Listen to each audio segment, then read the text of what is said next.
Merci, Monsieur le Président, Monsieur le Commissaire, Madame la Ministre. La corruption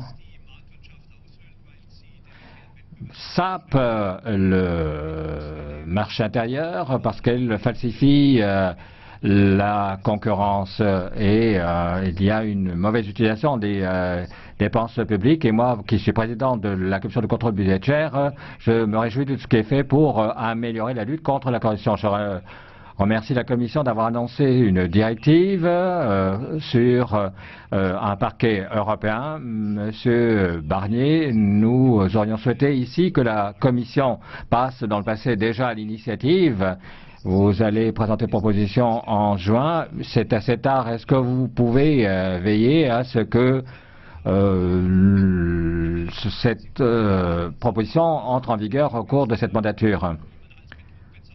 Et il y a aussi des fraudes qui ont conduit à des pertes de 400 millions. Il y a des irrégularités qui ne sont pas des fraudes et représentent 1,5 milliard. Et donc il y a suffisamment de raisons pour agir. En tant que libéraux, nous souhaitons que les règles soient simplifiées de manière à ce que les irrégularités qui ne sont pas des fraudes ne puissent se produire. Il faut simplifier sur le plan administratif. C'est toujours la meilleure façon de se protéger contre des irrégularités. Mais là où il y a fraude et application du droit pénal possible, là, il faut que l'on puisse avoir les instruments permettant de réagir. Et donc, la situation doit changer. On a besoin, au niveau européen, d'une institution qui puisse agir.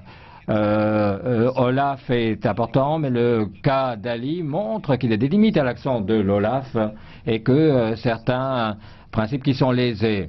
Parce que le conseil de surveillance n'a pas pu, dans ce cas-là, assumer sa tâche. Il faut, dans la nouvelle proposition, améliorer cette situation. Et nous espérons de la Commission qu'il y ait accès du Parlement au rapport final sur l'affaire d'Ali.